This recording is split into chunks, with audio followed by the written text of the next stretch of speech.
Welcome friends. आज का हमारा टॉपिक है credit creation bye commercial bank. व्यापारिक बैंकों के द्वारा साख का निर्माण या साख का सृजन। क्रेडिट क्रिएशन को हम मनी क्रिएशन और डिपॉजिट क्रिएशन भी कहते हैं। वर्तमान में यदि हम देखें तो बैंकों का जो एक प्रमुख फंक्शन है वो है क्रेडिट का क्रिएशन या साख का सृजन। कॉमर्शियल बैंक जो होते हैं वो डिमांड डिपॉजिट या मांग जमाओं के रूप में मनी सप्लाई में अपना योगदान देते हैं।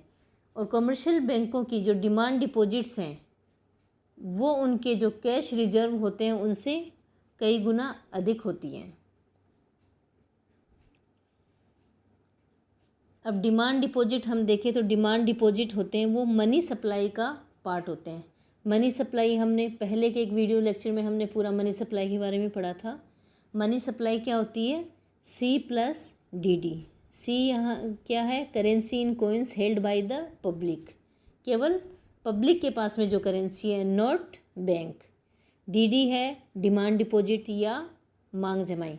M यहाँ है मनी सप्लाई। तो यहाँ हम देखें तो मनी सप्लाई क्या होगी? C+DD।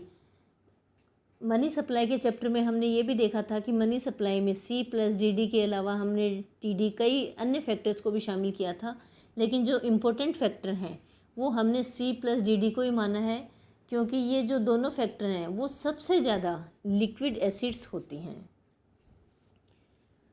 अब हम देखें कि जो बैंक्स हैं उनकी एसिड्स और लाइबिलिटीज़, एक व्यक्ति की भी हम देखें तो उसकी एसिड्स और लाइबिलिटीज़ दोनों होती हैं। एसिड्स में हम किन को शामिल करते हैं? एसिड्स वो चीज़ होती है जिसकी वजह से पैसा है वो हमारे पास आता है। लाइबिलिटी क्या होती है? जैसे हम किसी से उधार ले लेते हैं या लोन ले लेते हैं, तो ये क्या हो गई? हमारी लाइबिलिटी हो गई, यानी जिसकी वजह से पैसा हमारे पास से जाता है वो हमारी क्या हो जाती है? लाइबिलिटी हो जाती है। क्रेडिट क्रिएशन क्या होता है? क्रेडिट क्रिएशन जो होता है वो बैंकिंग इंस्टीट्यूट की वो कैपेसिटी होती है जिसकी वजह से वे अपने लोन और जो डिपॉजिट्स होते हैं उनकी निरंतर प्रोसेस की वजह से क्रेडिट को कई गुना बढ़ा सकते हैं। उस प्रोसेस को हम क्रेडिट क्रिएशन कहते हैं। क्रेडिट क्रिएशन के लिए कुछ जो एजम्पशंस या मान्यताएं हैं वो हम देखते हैं। फर्स्ट है सभी व्यापारिक बैंकों को मिलाकर एक इकाई माना, यानी सभी जो बैंकिंग सिस्टम है उसको हमने 1 यूनिट के बराबर माना है। सेकंड एजम्पशन है कि इकोनॉमी में जितने भी पेमेंट्स हो रहे हैं वो बैंक के थ्रू ही हो रहे हैं। थर्ड एजम्पशन है कि बैंक अपने पास रिजर्व रेशियो रखते हैं। रिजर्व रेशियो बैंक किस रूप में है? 2 रूपों में रख सकते हैं, CRR और SLR। फोर्थ और लास्ट एजम्पशन है कि समाज में जो ऋणों की मांग है वो इतनी अधिक है कि संपूर्ण उधारदेय धन जो होता है उसका पूर्ण उपयोग कर लिया जाता है। अब हम देखें कि बैंकिंग प्रणाली में बैंक के पास में जो कैश रिजर्व होते हैं उनको हम मनी सप्लाई का पार्ट नहीं मानते हैं, बल्कि बैंकों के जो डिमांड डिपॉजिट्स होते हैं वो ही मनी सप्लाई का भाग होता है। इसका रीज़न है कि जो लोग है या पब्लिक है वो डिमांड डिपॉजिट का प्रयोग चेक के द्वारा विनिमय के माध्यम के रूप में प्रयोग करती है। इसलिए बैंक के जो कैश रिजर्व होते हैं उनको मनी सप्लाई का पार्ट नहीं माना जाता है, बल्कि उनके जो डिमांड डिपॉजिट होते हैं उन्हीं को मनी सप्लाई का एक पार्ट माना जाता है। अब क्रेडिट क्रिएशन में हम आगे देखते हैं कि बैंक क्या करते हैं? पब्लिक से या जनता से जो पैसा है वो डिपॉजिट के रूप में लेते हैं, यानी पहले बैंक के पास में डिपॉजिट्स आता है। उन डिपॉजिट के बेसिस पे बैंक क्या करते हैं? लोन प्रोवाइड करवाते हैं। और जो लोन होता है वो बैंक के द्वारा किसी भी व्यक्ति को या इंस्टीट्यूट को कैश रूप में न दिया जाकर उसके नाम का डिपॉजिट या अकाउंट खोल दिया जाता है। और इस तरह से ये प्रोसेस कंटिन्यू चलती रहती है। तो इसी कथन को लेकर किन्स ने कहा था कि ऋण जमा की संतान है तथा जमा ऋण की संतान है। ऋण जमा की संतान है। कैसे? पहले जमा या डिपॉजिट आता है, उसकी वजह से लोन क्रिएट होता है, इसलिए ऋण जमा की संतान है। अब हमने जो लोन दिया है वो कैश रूप में ना देकर डिपॉजिट के रूप में रखते हैं, इसलिए जमा जो है वो ऋण की संतान है। यानी पहले डिपॉजिट आया, उसकी वजह से हमने लोन दिया, और फिर लोन दिया उसकी वजह से वापस डिपॉजिट हैं वो हमने क्रिएट किए हैं। अब है क्रेडिट क्रिएशन में। अब हम देखें कि जब बैंक में रुपए जमा कराए जाते हैं तो बैंक क्या करता है, उसका एक निश्चित प्रतिशत भाग जो होता है वो कैश रूप में अपने पास रख लेता है, और बाकी का जो भाग होता है वो उधार दे देता है। और जो पैसा उधार देता है उस रकम को व्यक्ति वापस बैंक में ही जमा करवा देता है, क्योंकि हमने एक अंजम्पशन में भी देखा है कि जितने भी पेमेंट्स होते हैं वो बैंक के थ्रू ही हो रहे हैं। तो बैंक ने अगर लोन भी दिया तो वो पैसा वापस बैंक में डिपॉजिट के रूप में आ जाता है। तो बैंक में सबसे पहले क्या, पैसे आए, उसको डिपॉजिट के रूप में जमा किया, फिर बैंक क्या करता है, कैश रिजर्व के रूप में उसका कुछ परसेंटेज अपने पास रखता है और बाकी का उधार दे देता है। और जो बैंक उधार देता है वो कैश रूप में ना देकर डिपॉजिट क्रिएट करके देता है। तो बैंक ने जो लोन दिया है वो डिमांड डिपॉजिट के रूप में दिया है, उस डिपॉजिट को हम कहते हैं डेराइव्ड डिपॉजिट या व्युत्पन्न जमाएं। और ये जो डिपॉजिट्स होते हैं वही क्रेडिट डिपॉजिट्स कहलाती हैं। अब हम देखते हैं कि जो बैंक हैं वो कैश रिजर्व है वो अपने पास क्यों रखते हैं। कैश रिजर्व का मीनिंग यहाँ हम माने LRR यानी लीगल रिजर्व रेशियो। LRR जो होता है वो दो चीज़ों से मिलके बना है, CRR प्लस SLR। तो हम ये देखें कि बैंक में जो भी पैसा आता है तो बैंक के जो ऑफिसर्स होते हैं उनको अपने एक्सपीरियंस के आधार पे ये पता रहता है कि सभी जो डिपॉजिटर हैं या जमा करता हैं वो बैंक से एक साथ सारा पैसा नहीं निकालेंगे, क्योंकि अगर सारे व्यक्ति एक साथ बैंक से पैसा निकाल लेते हैं तो उसकी वजह से क्या होगा, बैंक तो फेल हो सकता है। इसलिए बैंक क्या करते हैं, जितना भी पैसा आया वो सारा डिपॉजिट के रूप में नहीं रखते हैं, बल्कि बैंक उसका एक मिनिमम जो शेयर है या न्यूनतम हिस्सा है वो कैश रिजर्व के रूप में अपने पास रख लेते हैं, और उसे ही हम LRR या कैश रिजर्व या लीगल रिजर्व रेशियो कहते हैं। अब LRR है उसमें हम दो चीज़ों को शामिल करते हैं, CRR और SLR। CRR क्या होता है कि हर बैंक को अपने टोटल डिपॉजिट का एक मिनिमम जो परसेंटेज है वो RBI के पास में जमा रखना पड़ता है, उसे हम CRR कहते हैं। SLR क्या है कि हर बैंक को अपने टोटल डिपॉजिट का एक फिक्स परसेंटेज जो है वो अपने पास लिक्विडिटी के रूप में रखना पड़ता है, उसे हम SLR कहते हैं। अब अगर हम इस क्रेडिट क्रिएशन प्रोसेस को पूरे को एक एग्जांपल से समझते हैं, हम मानते हैं कि शुरू में एक एक्स व्यक्ति है, उसके पास में 100 रुपीज़ है। अब वो 100 रुपीज़ जो क्या करता है, एक्स व्यक्ति बैंक में जाके जमा करवा देता है। तो यहाँ एक्स व्यक्ति के पास में कितने रुपए बचे, अब 0, क्योंकि उसने सारे के सारे पैसे बैंक में जमा करा दिए। और बैंक में डिमांड डिपॉजिट के रूप में ये पैसे जमा होते हैं, तो बैंक के पास डिमांड डिपॉजिट कितने हो जाएंगे, 100 के बराबर। तो शुरू में व्यक्ति जो बैंक में पैसा जमा करवाता है, बैंक में जो पैसा जमा कराता है उसको हम कहते हैं इनिशियल डिपॉजिट या प्रारंभिक जमा, वो हमारी है 100 के बराबर। लेकिन इसकी वजह से अगर हम देखें तो हमारी जो मनी सप्लाई है उसमें कोई भी चेंजेस नहीं हुआ है, क्योंकि एक्स व्यक्ति ने जो 100 रुपये बैंक में जमा करा दिए हैं, तो एक्स व्यक्ति के पास में अगर हम देखें तो अब करेंसी नहीं है, यानी एक्स व्यक्ति के पास अब कितने हैं, -100 रुपीज़ हैं। हमने मनी सप्लाई का फार्मूला क्या देखा था, मनी सप्लाई होती है C + GD। तो यहाँ C क्या हो जाएगा, -100 प्लस DD यहाँ क्या है कि 100 रुपये जो है वो बैंक में जाके डिमांड डिपॉजिट के रूप में जमा हो गए हैं, तो DD क्या हो जाएगा, +100।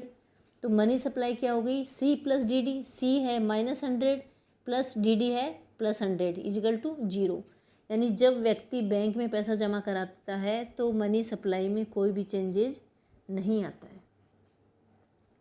अब बैंक क्या करेगा, यहाँ देखिए हमने एग्जांपल में देखा है, जो इनिशियल डिपॉजिट यानी एक्स व्यक्ति ने जो पैसे जमा कराए हैं वो प्रारंभिक जमा है वो 100 रुपये के बराबर है। अब बैंक ने अपने अनुभव के आधार पर ये देखा कि सब व्यक्ति जो है वो पूरे रुपए एक साथ नहीं निकालेगा, इसलिए इसका 100 रुपीज़ का एक हिस्सा जो है वो बैंक अपने पास रख लेता है और बाकी का पैसा उधार दे देता है। तो बैंक ने जो कैश रिजर्व है या LRR है वो रखा है 10%। तो 100 का 10% कितना होगा? 10 रुपये। तो बैंक अब क्या करेगा? 10 रुपये जो है वो अपने पास रख लेगा और बाकी कितने रुपए बचे? 90 रुपीज़ बचे। वो 90 रुपीज़ वो लोन के रूप में दूसरे व्यक्ति को दे देगा। तो अगर यहाँ हम देखें कि मान लेते हैं कि एक्स के अलावा एक दूसरा वाई व्यक्ति है, वाई व्यक्ति को पैसों की ज़रूरत है तो वो बैंक से लोन लेने आएगा। तो बैंक अब क्या करेगा? 90 रुपीज़ का उसको लोन दे देगा। लेकिन बैंक जो होता है वो लोन कैश रूप में ना देकर डिपॉजिट्स के रूप में देता है। तो बैंक क्या करेगा? वाई व्यक्ति का जो अकाउंट या डिपॉजिट है वो खोल देगा और उसमें 90 रुपीज़ जमा कर देगा। अब मान लेते हैं कि जो वाई व्यक्ति है उसको ये 90 रुपये का जो पेमेंट है वो जेड व्यक्ति को करना था। तो वाई व्यक्ति ये 90 रुपये जाके जेड व्यक्ति को दे देगा और जेड व्यक्ति है, या दूसरे तरीके से हम कहें तो जो 90 रुपीज़ का चेक इशू करके वाई व्यक्ति जेड व्यक्ति को दे देता है और जेड व्यक्ति क्या करता है? उस चेक को बैंक में जमा करवा देता है। क्योंकि हमने एजम्पशन में भी देखा है कि सारे ट्रांजैक्शन जो होते हैं वे बैंक के थ्रू ही होते हैं, यानी व्यक्तियों के हाथ में पैसा नहीं होता है, वो बैंक में पहुंच जाता है। तो वो 90 रुपीज़ का चेक जो है वो बैंक में पहुंच गया। अब 90 रुपीज़ बैंक के पास है। तो यहाँ हम अगर मनी सप्लाई देखें तो मनी सप्लाई कितनी हो जाएगी? सी करेंसी, तो यहाँ पे क्या है? सी प्लस डी देखें तो सी करेंसी तो लोगों के हाथ में 0 है। डी जो हम देखें तो पहला डिमांड डिपॉजिट कितने का था? इनिशियल डिपॉजिट 100 का। अब वाई व्यक्ति को जो 90 रुपीज़ दिए थे उसके नाम का खाता खोला था तो उसके डिमांड डिपॉजिट कितने हो गए? 90 के बराबर। तो डी कितने हो गए? 100 + 90 यानी 190। तो यानी मनी सप्लाई क्या होगी? 190 के बराबर हो जाएगी। लेकिन वास्तव में हम देखें तो हमारे पास कैश कितना है? 100 रुपीज़ का ही है। तो ये जो 190 मनी सप्लाई है वो बढ़ गई है। वो क्यों बढ़ गई है? क्योंकि बैंकों ने डिमांड डिपॉजिट क्रिएट किए हैं, इस वजह से मनी सप्लाई बढ़ गई है। अब बैंक क्या करेगा? ये जो 90 रुपीज़ जो बैंक के पास में है, अब इस 90 रुपीज़ का भी 10% तो अपने पास कैश रिजर्व के रूप में रख लेता है। तो 90 का 10% होता है 9 रुपीज़, वो तो कैश रूप में रख लेगा और बाकी के जो 81 रुपीज़ हैं वो लोन के रूप में किसी अन्य व्यक्ति को दे देगा। अब वो व्यक्ति भी इस 81 रुपीज़ को वापस बैंक में जमा करवाता है। अब बैंक क्या करेगा? इन 81 रुपीज़ का जो खाता खुला हुआ है उसको हम क्या कहेंगे? डेराइव डिपॉजिट या व्युत्पन्न जमाएं। इस 81 रुपीज़ में से भी बैंक कैश रिजर्व का 10% काटेगा। 81 का 10% होता है 8.1 रुपीज़। वो बैंक अपने पास कैश रिजर्व के रूप में रख लेगा और 72.9 रुपीज़ जो हैं वो लोन के रूप में उधार दे देगा। तो यहाँ हम देखें तो ये प्रोसेस जो है वो कंटिन्यू चलता रहता है। और ये प्रोसेस कब तक चलेगा? ये प्रोसेस जब तक चलता रहेगा जब ये डिपॉजिट क्रिएशन जो होता है उसमें ये जो कैश रिजर्व हैं, कैश रिजर्व जो LRR है वो किसके बराबर ना हो जाए? हमारे इनिशियल डिपॉजिट कितना है? 100, उसके बराबर ना हो जाए तब तक कि ये प्रोसेस जो है वो कंटिन्यू चलता रहेगा। और एंड में हम देखें, यहाँ देखिए हमारा जो कैश रिजर्व है वो इनिशियल डिपॉजिट्स के बराबर हो गया। तो बैंक के पास स्टार्टिंग में इनिशियल डिपॉजिट या प्रारंभिक जमा कितनी थी? 100 के बराबर। ये तो इनिशियल डिपॉजिट। उसके बाद में बैंक जो है वो और डिमांड डिपॉजिट क्रिएट करता जाता है, उसको हम कहते हैं डेराइव डिपॉजिट। तो अगर हम देखें तो बैंक के पास में टोटल डिमांड डिपॉजिट्स कितने हो जाएंगे? 1000 के। वास्तव में रुपए हमारे पास कितने? 100 रुपीज़ ही हैं। और जो बैंक कैश रिजर्व के रूप में रखता है वो कितने हैं? 100। और लोन कितने का देगा? वो 900 रुपये के बराबर। यानी बैंक का अगर हम देखें तो टोटल मनी क्रिएशन है वो यहाँ पे हो जाता है 1000 रुपये। कैश रूप में वो रखता है अपने पास 100 रुपये और 900 का उधार दे देता है। तो यहाँ अगर हम देखें तो बैंक ने क्या किया? 100 रुपये के आधार पे टोटल मनी क्रिएशन कितना कर लिया? 1000 या 1000 रुपये का। तो टोटल डिपॉजिट मनी जो है वो कितनी हो गई, या टोटल जो क्रेडिट क्रिएशन है बैंक के पास में वो कितना हो गया? 1000 रुपये। इनिशियल डिपॉजिट या प्रारंभिक जमा हमारी कितनी थी? 100 रुपये। तो अब अगर हम देखें जो टोटल हमारे डिपॉजिट्स हैं 1000, उसमें से हम इनिशियल डिपॉजिट को माइनस कर देते हैं। 1000 माइनस 100 तो 900। 900 जो है वो क्या है? ये क्रेडिट क्रिएशन है। यानी बैंक ने 100 रुपये के आधार पे 1000 के टोटल डिमांड डिपॉजिट्स क्रिएट किए हैं। तो 100 रुपये तो इनिशियल डिपॉजिट के हैं, इसके अलावा कितने बचे? 900 रुपये। तो जो ये 900 रुपये हैं, ये डिमांड डिपॉजिट को क्रिएट करके बैंक ने क्या किया है? क्रेडिट क्रिएशन किया है। यानी डिमांड डिपॉजिट या जो बैंक उधार दे के जो खाते खोलता है उसको हम कहते हैं डेराइव डिपॉजिट्स। तो एक तरह से ये जो डेराइव डिपॉजिट्स हैं वही बैंक की क्रेडिट क्रिएशन कैपेसिटी है। तो यहाँ हमें स्पष्ट हो रहा है कि बैंक ने अपने 100 रुपये के आधार पे 1000 रुपये जो हैं वो टोटल डिपॉजिट किए हैं। तो क्रेडिट क्रिएशन हमारा है 900 रुपये। अब हम फार्मूले से देखें कि हमारे इनिशियल डिपॉजिट 100 थे, तो टोटल डिपॉजिट जो है वो 1000 या 1000 कैसे हो गया? तो इसका फार्मूला है initial deposit initial deposit into cash reserve. Cash reserve यहाँ क्या है? LRR। यानी इनिशियल डिपॉजिट वो हमारा कितना है? 100 डिवाइडेड बाई कितना है? Cash reserve. कैश रिजर्व या LRR वो कितना है? 10%। तो 100 में 10% का यदि हम भाग देंगे तो आएगा 1000 या 1000 रुपये। तो हम 100 रुपये के आधार पे टोटल मनी क्रिएशन कितना हो गया? 1000। तो ये 100 का कितना गुना है? 10 गुना है। तो जितने गुना ये मनी क्रिएशन हुआ वो ही एक तरह से हमारा क्या है? मल्टीप्लायर या गुणक है। इसे हम क्रेडिट मल्टीप्लायर या डिपॉजिट मल्टीप्लायर कहते हैं। अब अगर हम डिपॉजिट मल्टीप्लायर का फार्मूला देखें तो इसको हम कैसे बता सकते हैं? 1/कैश रिजर्व या 1/LRR। तो 1/ हमारा LRR कितना था? कैश रिजर्व हम कितना रख रहे हैं? 10%। तो ये कितना हो जाएगा? 10 गुना। तो क्रेडिट मल्टीप्लायर कितना है? 10 गुना। यानी 100 रुपये का 10 गुना। ये जो 10 गुना है यही क्रेडिट मल्टीप्लायर है। तो यहाँ हम अगर फार्मूले में देखें, यहाँ अगर हम फार्मूला देखें तो जो क्रेडिट क्रिएशन है या जो क्रेडिट मल्टीप्लायर है और जो LRR है उसमें इन्वर्स रिलेशन होता है। क्योंकि फार्मूला क्या है? क्रेडिट मल्टीप्लायर का फार्मूला है 1/कैश रिजर्व या 1/LRR। तो यहाँ हम देखेंगे जब LRR की वैल्यू बढ़ती है तो क्रेडिट मल्टीप्लायर की वैल्यू घट जाती है, और जब LRR की वैल्यू घटती है तो क्रेडिट मल्टीप्लायर की वैल्यू बढ़ जाती है। तो एक तरह से अगर हम कहें तो क्रेडिट क्रिएशन की क्षमता बहुत ज़्यादा अगर हम देखें तो किस पे डिपेंड कर रही है? बैंक के द्वारा रखा जाने वाला कैश रिजर्व या रिजर्व रेशियो जो है LRR है उस पर निर्भर करती है। और बैंक का जो क्रेडिट क्रिएशन है वो कितना है? बैंकों की जो डेराइव डिपॉजिट्स हैं वो कितने के बराबर हैं? 900 के बराबर हैं। तो बैंकों के डेराइव डिपॉजिट्स के बराबर ही बैंकों ने क्रेडिट क्रिएशन किया है। यानी बैंक जितने एक्स्ट्रा डिमांड डिपॉजिट्स क्रिएट्स करते हैं वो ही क्रेडिट क्रिएशन है, जो कि 900 के बराबर है। ये हमारा हुआ प्रोसेस ऑफ क्रेडिट क्रिएशन। अब हम देखेंगे लिमिटेशंस ऑफ क्रेडिट क्रिएशन, साख सृजन की सीमाएं, या इसी को हम कहते हैं factor affecting the creation of credit. तो लिमिटेशंस में या फैक्टर्स में हमारा फर्स्ट पॉइंट है कि पब्लिक के पास में कैश रूप में यदि पैसा रखने की प्रवृत्ति ज़्यादा होती है तो बैंकों का जो क्रेडिट क्रिएशन होता है वो कम होता है।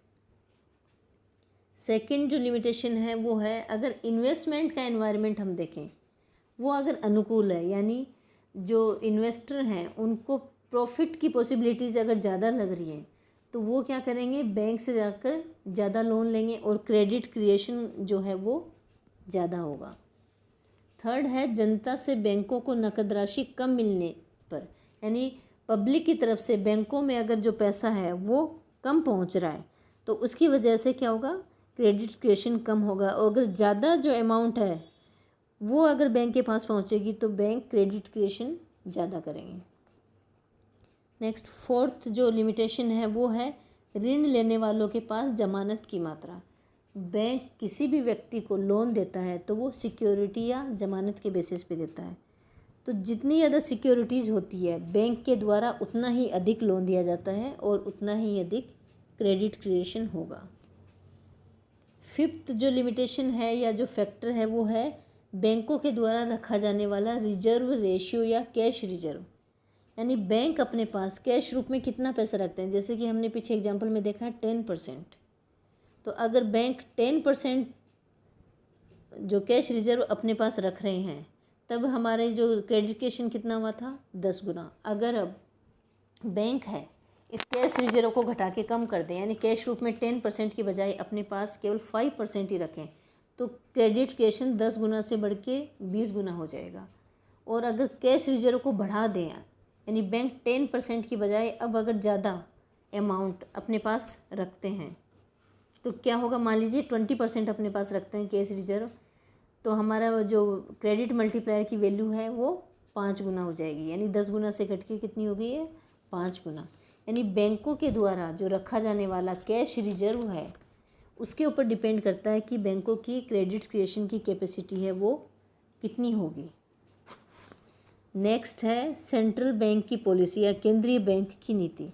अगर सेंट्रल बैंक जो है वो हमारी इकोनॉमी में क्रेडिट का विस्तार करना चाहता है तो वो क्या करेगा। हमारी बैंक रेट है, CRR है, SLR है, यानी जो एक तरह से कैश रिजर्व है उसको कम कर देगा। कम कर देगा तो हमारी इकोनॉमी में मनी सप्लाई बढ़ जाएगी। अगर सेंट्रल बैंक की पॉलिसी ऐसी है कि इकोनॉमी में क्रेडिट का संकुचन या मनी सप्लाई को कम करना है तो वो बैंकों के जो कैश रिजर्व रेशियो है उसको बढ़ा देगा तो इनको बैंकों को ज़्यादा जो परसेंटेज में अमाउंट है वो RBI के पास जमा कराने पड़ेगा और SLR के रूप में भी ज़्यादा जो परसेंटेज है वो अपने पास रखना पड़ेगा। तो ऐसी स्थिति में बैंक क्रेडिट क्रिएशन कम करेंगे और मनी सप्लाई कम हो जाएंगी। तो क्रेडिट क्रिएशन कितना होगा इकोनॉमी में ये सेंट्रल बैंक की जो पॉलिसी है उसके ऊपर भी डिपेंड करता है। नेक्स्ट है देश में वैधानिक मुद्रा की मात्रा यानी quantity of legal tender currency. Credit creation की ये भी लिमिटेशन है कि अगर हमारी इकोनॉमी में लीगल टेंडर मनी ज़्यादा होती है तो क्रेडिट क्रिएशन जो है वो ज़्यादा होगा और अगर लीगल टेंडर मनी कम है तो क्रेडिट क्रिएशन कम होगा। नेक्स्ट फैक्टर है बैंकिंग सुविधाएं एवं विकास।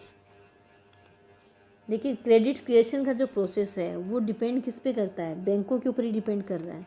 तो जब हमारी बैंकिंग जो व्यवस्था है वो अधिक विकसित होगी और जितनी अधिक बैंकिंग जो सुविधाएं हैं वो हमारे पास उपलब्ध होंगी तो क्रेडिट क्रिएशन जो है वो अधिक होगा और इसकी विपरीत स्थिति में क्रेडिट क्रिएशन कम होगा।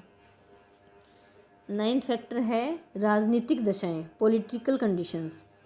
अगर हमारे देश में पॉलिटिकल कंडीशन अच्छी नहीं है यानी राजनीतिक अस्थिरता है, उथल पुथल है, इकोनॉमी में दंगे फसाद हो रहे हैं, अशांति है तो ऐसी स्थिति में बैंकों के द्वारा क्रेडिट क्रिएशन कम किया जाएगा क्योंकि अशांति की स्थिति में बैंक के द्वारा कम लोन प्रोवाइड करवाए जाएंगे।